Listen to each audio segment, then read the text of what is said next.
This is the Parent Portal Show.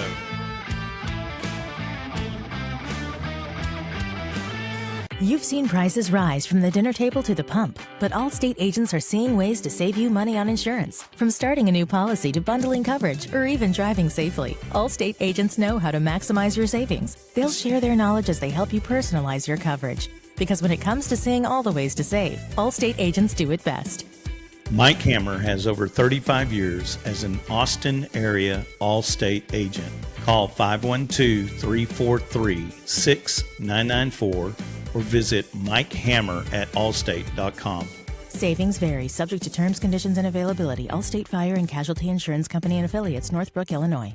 Hey, welcome back to the Parent Portal Show. Stephen Knoll, Coach Gumbert. This morning we're talking about just all sorts of fun topics around NIL, transfer portal for the Parent Portal Show community. Got a lot of fun things to cover today, Coach. We certainly have had a lot going on with different teams, a lot of games going on. I think it's probably one of the most enjoyable weeks as far as bowl games and certainly the NCAA football season goes. There's been a flurry of activity on the field and probably more off the field with transfers and commitments. And, you know, it's just been, if you're a person that appreciates all that stuff, this is your Super Bowl week right now. This is your week to get on the couch and just hang on to that remote. Don't lose it. That's it. Well, before we jump into too much of that, Coach, I wanted to talk a little bit about what I think are key takeaways, value add that we do provide to our Parent Portal Show community. And that is three things that I think they should be doing right now. It is the holiday season. Kids are out of school, obviously. They are looking for some of us start back to school next week. Some of us get another week. It depends on kind of how long they held over on the break. But it is a great time to be reminding your athlete, your student athletes of things that we want to set into play for next year, 2024. I've got three kind of top of the mind things. One is absolutely need to be thinking about camps and clinics. What is your summer program going to look like? We're a two-sport athlete, possibly three-sport, depending on what we get into this spring with track. But because of that, we're already looking at tryouts for the spring baseball season. That's great. We'll be ready for that, ready to go. Cages are going to be important, but the camps and clinics are absolutely a part of that equation. And the older you get, the more grade levels you go up, the more important it's going to be to make sure that you are attending some of those camps and clinics that are going to be important for the colleges and for you to get that exposure to the colleges. Yeah, you can't say this enough. I mean, we predominantly talk a lot about sports, but I mean, just think as a parent, how you start getting into April and May and it starts hitting you, how quickly the year is coming to an end. And then all of a sudden you're trying to figure out what camps you want to go to, and they're full. And if you haven't experienced it yet, it happens. It's just a fact of the summer, and it gets on top of you before you know what you're doing.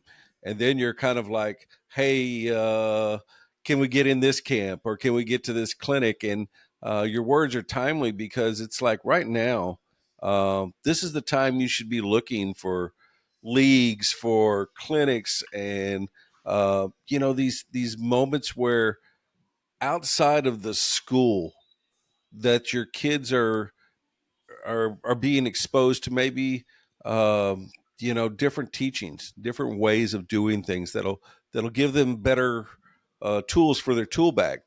And if you're waiting for that to kind of happen in school, you're kind of playing from behind. You really are. And This is also that moment that, they're still kids. And you look at them and they say, hey, I want to try this new sport. What a great opportunity to to kind of start planning that out for the summer now, Yeah. because I've got one. I've got one that's decided that golf's going to be his thing, Hey. and I'm sitting here going, okay, what's that going to look like? On top of everything else. But you figure it out. But you figure it out with good planning, and your words are well heard. Well, and the idea isn't that you have to go be at a top-notch clinic that that they're doing pads and performance and all that. You know, it again, it elevates and evolves as you get up into the grade level. So if you're going ninth grade into 10th grade, at that point, just going and seeing what a clinic's about is just fine. Just being there, showing up. There's not a lot of burden. You're not competing for the top colleges to look at you. That's not the thing. It's there to just see what they go through, the measurements and things like that. They understand it. Coaches absolutely don't expect a ninth grader to be at full measurements at that point. So there's certainly a program set aside to give those kids a chance just to kind of hear from some of the coaches. We did, I've been through this once before, and we did the Texas clinic several times. And, it's great to hear the head coach say, hey, this is what our team's about. It's an exposure to other schools that are going to be there. That's one of the things, do your research and know. We were looking at several schools this year and thinking about how we're going to get in front of them. And it just, it becomes a challenge to try to schedule 3 or 4 camps to go to and feel like you're getting exposed to them. Freshman into sophomore year is certainly another time where you're just getting exposed. You don't have to be that stud athlete out on the field. That's not what it's about. Sophomore into junior year, this is where it's getting serious. This is where the colleges are saying, all right, this is a kid we want to follow. This is a kid that might fit into our culture. This is a kid that we want to invite to come back and have a second look. But that's probably one of the key years right there, sophomore into junior year, that summer. And then junior into senior year, at that point, the top 5 percenters, they know pretty much where they're going. They've had those conversations. There may be a few of them that are still trying to figure it out. The blue chippers are getting the offer letters already. The coaches are already, the rating systems are already in place by then, and the kids are either well on their way to a school that they want to go to, or they're well into that recruiting process. So the camps and clinics become less measurements and more. I mean, it's got lots of measurements in it, no doubt, but it's less about. It becomes a courting process. Is what I would consider it to be. One other bit of advice around that is parents, students need to be responding to coaches, even if you're kind of putting them off a little bit, even if they're not the letter or the offer that you want, you need to respond. And that can be a burden. There's a lot of communications that happen through this process, but this is a great time for your student athlete to kind of get good at that communications. You said that right there, and one of the things that just jumped out at me is like the difference between an experience and a educational working type clinic, if you will. I think that you and I both have seen those camps, those clinics where you go in and it becomes about a picture, and it becomes about like, hey, you shook hands with someone and you get maybe 3 reps, doing whatever it is, whether it's a basketball, shot, or whether it's a football pass. It's not really about, hey, my kid, made 10 3-pointers, because they just don't have that opportunity. The volume is so big, and your kids are, somewhere between that 10 and 15-year-old age kind of thing. Yeah. And then there's a difference when that shifts and it becomes about, hey, here's this, monster that's out there that is 6'5" and 320 and he's 15 years old.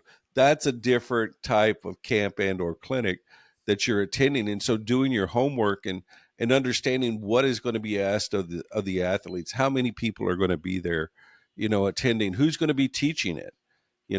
and that's where you start recognizing the value of the clinic and what you're paying for, because it's important. I mean, if you see a camp in Louisiana, which is 4 or 5 hours away, and you're paying big money and you go to it and it's just an experience, you're not going to come away with the same feeling as is like, hey, my athlete was able to go and be on the court for 3 hours a day and get instruction and get that time that you're basically paying for. Yeah. Well, and I'm of the opinion now, Coach, and it's kind of changed over time, even over the last, I'd say over the last 4 or 5 years, and I've been doing it enough to kind of watch it. I don't think clinics outside of the universities that are sponsored by the universities, I don't see a lot there. Not in Texas, at least. Now, there are some other states that maybe that's the way to do it, but the the the clinics and really their camps. The camps sponsored by the University of Texas, sponsored by SMU, TCU.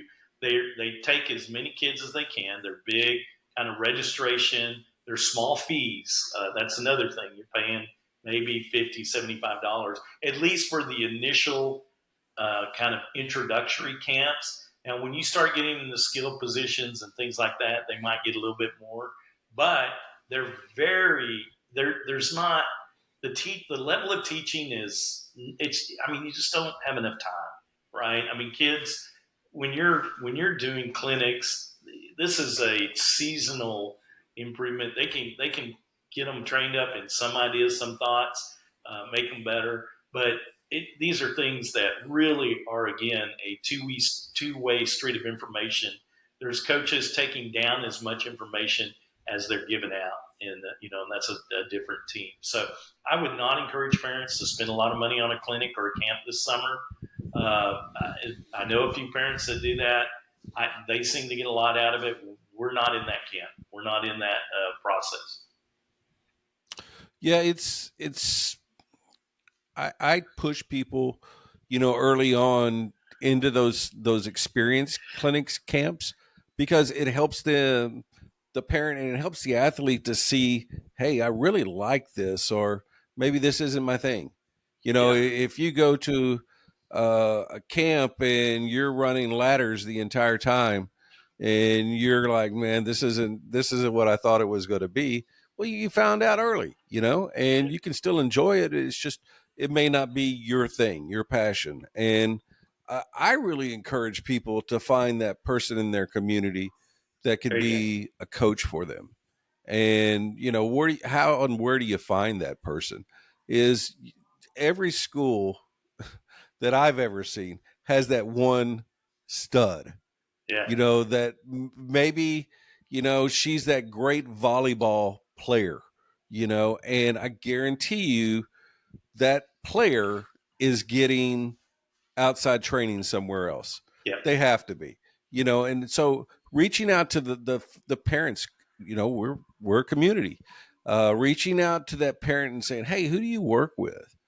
And and finding those people that are in your community that can help you not just once a summer, but help you once a week, twice a week, and be able to develop those skill sets that make a difference. They really do. And it's, I tell a quick story here is like, we've been offered to go to different clinics and camps and everything else. And, my son looked at me and said, it's not the same, And I said, well, what do you mean? He goes, my coach here in town works me harder than I would ever work at yeah, that clinic. And that's the truth. yeah. You when the kids can see it, then, maybe it's something we need to stop and listen to as parents. Yeah. Got it. Well, so that's one. Do your research. Know camps, clinics. What are you going to do for the summer? have a good game plan. Certainly, you can run it past your coaches. Make sure that they know your expectations, what you guys are planning to do. Make sure it doesn't conflict with programs that are already in place, and that's certainly a challenge sometimes. So that communication back with the coaches is pretty valuable. Part two of that is um, now's a good time to still be hitting the weights, doing your agilities, doing your any kind of cage time if you're baseball. Throwing the football out on the field a little bit. Don't get your rest. I'm not saying that you don't get time to rest up. A lot of kids have a lowest common denominator of nothing. At least my kids seem to find zero as kind of the place to come back to. And zero all winter break long is not the place to be. You want to get a little bit of time doing your weights, doing some speed running. That's a thing that a lot of kids don't try to do enough. Even your linemen, you need to stay on those, getting those sprints in because they're valuable. So that's kind of the second thing that I think kids need to be working on. And then the last thing is nutrition. And this is a great time of year to be thinking about that. Hey, look, turkey dinners and all the wonderful food that you have this time of year, that's great. And there's nothing wrong with having a great meal, but just paying attention to and even having the talk with your student athlete. I talked to my kid yesterday and I was asking him about his breakfast, and he said, "Yep, Dad, I got a breakfast bar." I'm like, that is not a breakfast. That's a breakfast bar. That's a snack. And so we had to kind of go through that a little bit and make sure that he knew what expectations were for making sure that he's hitting that nutrition correctly. That's a tough conversation sometimes. And, I've got, sometimes the adults in that equation have to kind of go through the thinking process a little bit and make sure that what they're working with their kids is beneficial. And I will tell you, Coach, and just kind of putting this out there real quick, I think kids really, the ones that really need the nutrition talk, it's rarely that they overeat. It's either that they're doing bad choices of foods or they're not eating enough. And I've had that with all three of my boys at this kind of age group. They don't get enough of the right nutrition in them, and skipping meals and things like that is just getting into bad habits. Well, okay. So sports science is more than just watching a video on how to catch a ball. Sports science takes in everything from nutrition to strength and conditioning, sports psychology. Those are just foundation things for great athletes, and being able to set those type of like standards for yourself is huge, especially early on. And that comes down to your athlete's best teacher, and that's you as a parent. Is like being able to set good guidelines that become good habits. And you said it right. I mean, all of us have that constant battle with fighting the screen of a device or a game or a television, as opposed to getting out and working and